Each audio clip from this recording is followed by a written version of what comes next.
जय हिंद जय भारत दोस्तों, मैं कैलाश और आज हम अपने हेल्थ बुलेटिन में लेकर आए हैं खास मेहमान जो कि देश विदेश में काफ़ी अच्छा नाम कमा चुके हैं। हम बात कर रहे हैं डॉक्टर दिलबाग क्लिनिक की, जो कि पिछले 58 साल से देश विदेश में अपनी सेवाएं प्रदान कर रहे हैं और हजारों रोगी इनसे रोग मुक्त हो गए हैं दवा लेकर। हम बात कर रहे हैं डॉक्टर दिलबाग क्लिनिक के चौथी पीढ़ी डॉक्टर पृथ्वी बांसल से, जो कि आयुर्वेदाचार्य हैं। और आज हम इनसे बात करेंगे पेट के बारे में, पेट के होने वाले रोगों, बीमारियों और लक्षणों के बारे में। तो डॉक्टर प्रितपाल बंसल, स्वागत है आपका हमारे चैनल में। बहुत बहुत धन्यवाद। देखिए, पेट की सबसे बड़ी बीमारी जो कि आज हम बात करें तो तकरीबन 80% लोग उससे ग्रस्त हैं, पेट गैस। और पेट गैस की क्या ऐसी वजह है कि इसके दिन प्रतिदिन रोगी बढ़ते जा रहे हैं? देखिए, दो वजहें होती हैं। एक तो खाना और दूसरा खाने का तरीका। पहला तो होता है जो व्यक्ति को जो खाना नहीं सूट करता वो खाता है। अगर वो नहीं भी खाता हो, जो व्यक्ति को जो खाना सूट करता है वो खाना खाता हो, पर उसका तरीका होता है। जैसे खाने के बीच में बार बार पानी पीना, या खाने की बुर्की को अच्छी तरीक़े से चबाना नहीं, जल्दी जल्दी में खाना खाना। सबसे महत्वपूर्ण है, खाना जब खाते हैं तो ध्यान हमारा सिर्फ खाने की तरफ हो और कोई चीज़ों का विचार इसमें नहीं आना चाहिए। खाना खाते समय हमेशा ही हमको खुश मन से खाने की तरफ ध्यान देकर ही खाना खाना चाहिए। आज की बात करें तो आज तो अक्सर मैंने लोगों को देखा है, एक हाथ में रोटी होती है तो दूसरे हाथ में मोबाइल होता है। खाना खा रहे होते हैं, मोबाइल पे अपनी वीडियो देख रहे होते हैं या चैटिंग कर रहे होते हैं या गेम खेल रहे होते हैं। तो इसका भी क्या हमारी पाचन क्रिया पर असर पड़ता है? इसका हमारी पाचन क्रिया पर सीधा असर पड़ता है। जो हमारे आयुर्वेद के रचयिता हैं, चरक संहिता, जो आचार्य चरक हैं, उन्होंने अपने सूत्र स्थान में लिखा है, खाना जब भी खाना है तो ध्यान हमेशा खाने की तरफ ही हो। सारा अपना ध्यान केंद्रित करना है अपने खाने की तरफ, तब हमारे खाने की पाचन भी अच्छी होती है और उससे सारी जो हमारी धातुएं हैं उनका पोषण होता है। तो बहुत अच्छी जानकारी कि खाना हमें सिर्फ मुंह से नहीं, हमारे मुख के साथ तो खाना चबाया जाता है। खाना आंखों से देख के खुश हुआ और दिमाग से भी खाना चाहिए, अर्थात खाते वक्त आपकी 6 की 6 इंद्रियां खाने के ऊपर समर्पित होनी चाहिए, क्योंकि आहार ही आपके शरीर की रचना करता है और शरीर का पालन आहार ही करता है और आहार ही आपके शरीर को अंत तक चलाता है। तो ये ईंधन है, ईंधन को ईंधन की तरह इसकी प्रकृति के अनुसार इसको ग्रहण करें।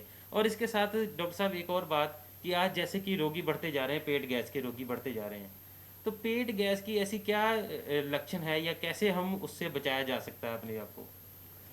देखो, लक्षण सबको पता होता है। जब जिसको पेट गैस होती है, खाना खाने के बाद पेट का बहरा होना, काम करने में थकावट रहनी, नींद का आना, आलस का होना, खाना खाते हैं छाती में जलन रहती है, खाना खा के पेट में दर्द रहना, ये सारे लक्षण पेट गैस के होते हैं। इनका बचाव, एक तो जो आपका डॉक्टर है वो पहली बात तो उसको पता होता है कि कौन से व्यक्ति की कौन सी प्रकृति होती है और उस प्रकृति में कौन सा खाना खाना है। वो खाना क्या खाना है, एक तो वो सही हो और खाने का तरीका भी सही हो, जैसे मैंने पहले बताया। कुछ बीमारियां होती हैं पेट गैस से हो जाती हैं, तो उससे क्या, कौन कौन सी बीमारियां पेट गैस से शरीर में आ सकती हैं? सबसे आम बीमारी है एक तो थकावट। ये भी एक बीमारी है। ये भी कई व्यक्ति कहते हैं हमारे शरीर में थकावट रहती है। कई जैसे अब जैसे कोई भी पेन हो, मस्कुलर पेन हो, जैसे कोई जैसे सर्वाइकल हो जाए या पीठ में दर्द हो, जैसे हमारा खाना नहीं पचता तो उससे हमारी वात दोष की वृद्धि होती है, जिससे हमको शारीरिक दर्द होता है। एक तो बीमारी ये हो गई। दूसरी बीमारी पेट में दर्द। तीसरी बीमारी खाने के बाद जो छाती में जलन होती है, जिसको एसिडिटी, हाइपर एसिडिटी कहते हैं, अम्ल पित्त रोग कहते हैं, जिसमें हमारा जो पित्त है वो बढ़ जाता है, वो एक बीमारी है। उसके बाद खाना नहीं पचने से और बीमारी कौन सी हो सकती है, कब्ज होना। कब्ज जो सबको पता है बहुत सारी बीमारियों का एक जड़ है। कब्ज से बवासीर होना, और एक खाने खाने के बाद एक तो सर में दर्द भी रहता है। ये सारे लक्षण खाना, ये सारी बीमारियां जो हैं ये खाने के पूरी तरह से ना पचने के बाद होते हैं। कुछ बीमारियां तो खाना खाने से हमारे पेट से आ जाती हैं, जिनको हम महसूस कर रहे हैं पेट से बीमारियां हैं। तो कुछ बीमारियां ऐसी होती हैं जो पेट की वजह से होती हैं, पेट गैस की वजह से होती हैं, लेकिन हमें पता नहीं चलता, हम इलाज कोई और करवाते हैं, पर बीमारी पेट से होती है। वो कौन सी बीमारियां होती हैं? जैसे कि इसमें एक सर दर्द होता है। व्यक्ति कहता है मेरा सारा दिन सर दर्द रहता है। हमारे पास व्यक्ति आता है, मैंने बहुत सारी एलोपैथिक दवाई खा ली हैं, क्रोसिन खाई है, सब कुछ किया है, उससे जब पूछो कि तुम्हारा व्यक्ति का पेट साफ़ हुआ है, कहता हमारा पेट अच्छी तरह साफ़ नहीं होता है, खाना खाने के बाद थकावट रहती है। तो उस व्यक्ति का जब हम पेट से चिकित्सा शुरू करते हैं तो कुछ ही दिनों में जब उसका पेट साफ़ होना शुरू हो जाए तो उसको सर दर्द भी बिल्कुल ठीक हो जाता है। ऐसा क्या कारण है कि जो पेट की सफाई ना होने पर सर दर्द शुरू हो जाता है? ये कैसे कनेक्शन कैसे है नीचे से ऊपर शरीर के अंग का? देखो, इसका कनेक्शन है जो हमारे आयुर्वेद में 3 दोष हैं, वात पित्त और कफ। जब खाना में हमको कब्ज होती है या खाना सही तरह पाचन नहीं होता तो वात दोष की वृद्धि होती है। वात का जो जब वात बिगड़ जाती है सारे दर्द वात ही करती है। इसमें हमारे सर में दर्द रहती है और भी शरीर में दर्दें शुरू हो जाती हैं जिसको रूमेटिक पेन्स कहते हैं हम। तो जैसा कि आपने बताया बीमारियां पेट से शुरू होती हैं और पेट से सर दर्द हो जाता है, इसके साथ साथ और भी कई गंभीर बीमारियां शरीर में जुड़ जाती हैं। वो कौन सी बीमारियां हैं जो कि लोगों को पता ही नहीं होता कि बीमारी हमारे पेट के कारण है? वो किसी और डॉक्टर के पास जाते हैं, कोई ऑर्थो के डॉक्टर को दिखाता है। वो कैसी बीमारियां हैं जो कि शरीर में आ जाती हैं लेकिन आती हैं पेट के कारण? जैसे मैंने पहले बताया, सर दर्द और शरीर दर्द ये व्यक्ति को क्रॉनिक हो जाता है, मतलब पक्का ही हो जाता है। उसको जब भी मतलब सारा दिन ही उसको सर में दर्द रहना, काम करने की हिम्मत ना होना, जिसको हम कहते हैं बॉडी में वीकनेस है, वो असल वीकनेस कमज़ोरी नहीं है, वो पेट का हमारी जो पाचन क्रिया है उसका ख़राब होना है। और एक बीमारी बहुत ही कॉमन है जिसको आईबीएस कहते हैं, संग्रहणी रोग कहते हैं। जब कई बारी खाना खाने के बाद दोबारा बार बार वॉशरूम जाना पड़ता है, उसको संग्रहणी रोग कहते हैं। उसमें क्या होता है, एक तो व्यक्ति का पाचन नहीं ठीक होता जिसके कारण उस जिस जो भी संग्रहणी का व्यक्ति होगा, आप अक्सर देखेंगे वो व्यक्ति खुश नहीं रहता है। उसके मानसिक तौर से जैसे उसमें खुशी नहीं है, काम करने का मन नहीं है, ये इसको साथ में बीमारी रहती ही रहती है। ये कारण हमेशा हमारी पेट की अग्नि के खराब होने से ही होता है। तो इसको कैसे बचाया जा सकता है? एक तो खाना अपना अहित आहार लें जो आपके शरीर के लिए अहित है, उसको खाने का तरीका सही हो। खाने की में हम कौन कौन सा आहार ऐसा ले सकते हैं जिससे कि हम पेट की बीमारियों से बचा सकें अपने आप को?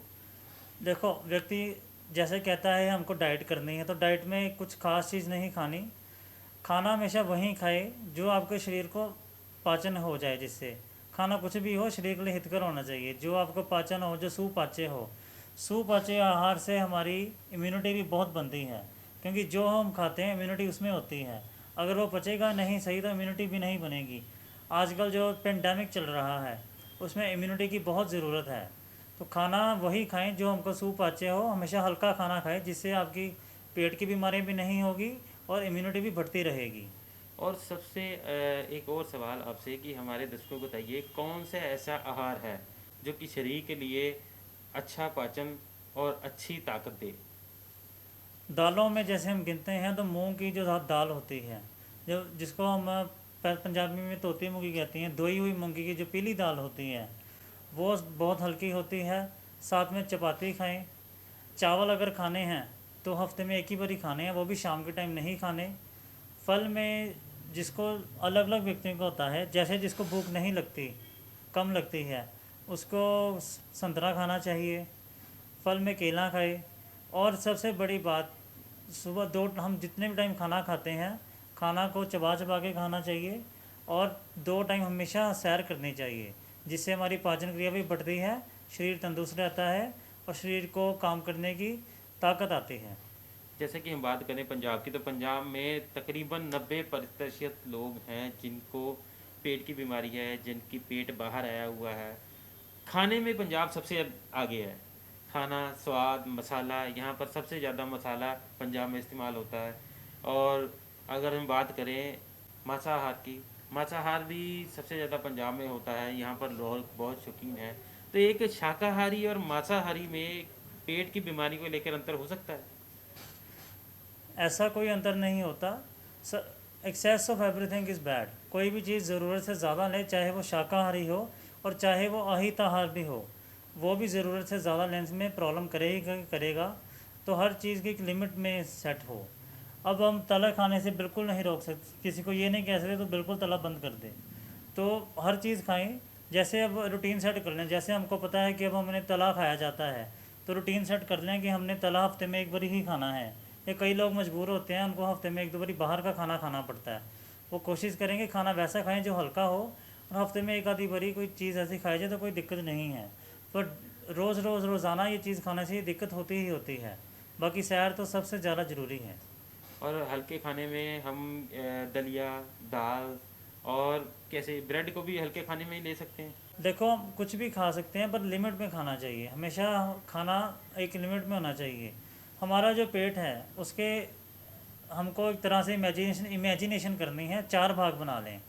2 भाग है जो सॉलिड आहार है, एक भाग जिसमें लिक्विड आहार है जैसे पानी होता है, सूप होता है, और जो एक हमारा भाग है उसको खाली रहने दे, ताकि जो डाइजेशन के लिए मूवमेंट होनी है उसके लिए जगह मिल सके। हम अक्सर क्या करते हैं, खाना खाकर इतना खा लेते हैं जब तक पेट भर ना जाए। अक्सर लोगों को आदत होती है, स्वादिष्ट खाना मिला तो गले तक खा लिया। ये पंजाब में अक्सर कहावत चलती है कि हम खाना ज़रूर ज़्यादा खा लेते हैं, ज़रूरत से ज़्यादा खा लेते हैं। तो उनको खाना इतना ज़रूरी है कि खाना खाने के लिए थोड़ी सी जगह ज़रूर छोड़ें पेट में, ताकि आहार अच्छी तरह मिश्रित हो सके और उसमें से पौष्टिक चीज़ें निकल के हमारे शरीर में, हमारे खून में घुल के और हमारे शरीर के हर रंग तक उसका पोषण जा सके। तो इसके साथ ही डॉक्टर साहब एक आखिरी सवाल कि हरी सब्जियां, सलाद और फ्रूट, इसको कितनी मात्रा रखें हम रोज़ाना के खाने में, ताकि हमारे शरीर में बीमारी आए ही ना। इसका जो है, एक टाइम हमको फ्रूट और सैलड खाना ही खाना है। जिस जौन सा मर्जी टाइम खाए, जिसमें खीरा खाएं, टमाटर खाएं, फ्रूट में हरी हरी सब्जियां खाएं, कोई भी सैलड, कोई भी फ्रूट, एक टाइम दिन में एक फल ज़रूर खाना है। एक फल और एक सब्ज़ी ज़रूर खानी है। एक फल और एक सब्जी जरूर खाएं, अपने शरीर को स्वस्थ बनाकर रखें। तो ये थे हमारे साथ डॉक्टर प्रितपाल बंसल, जिन्होंने हमें पेट की बीमारी के बारे में बताया, पेट के रोगों के बारे में बताया और उससे रोकथाम के बारे में बताया। हमारा आहार ही हमारा शरीर का ईंधन है। तो इस आहार को इतना पौष्टिक रखें और इसको इतना ही रखें जितनी हमारे शरीर को ज़रूरत है, और ज़रूरत से ज़्यादा खाना, चाहे जैसा भी हो, चाहे मांसाहार हो या शाकाहार हो, वो शरीर के लिए हानिकारक है। तो इतनी अच्छी जानकारी हमारे साथ डॉक्टर प्रितपाल बांसल ने साझी की, जो कि हमारे दर्शकों के लिए भी काफ़ी महत्वपूर्ण है। शरीर को कैसे ध्यान रखें और अपने आहार का कैसे ध्यान रखें। तो ऐसी ही खबर के साथ हम दोबारा आपसे मिलेंगे, तब तक दें इजाज़त। कैमरामैन मनोज भगत के साथ कैलाश प्रजापति की रिपोर्ट।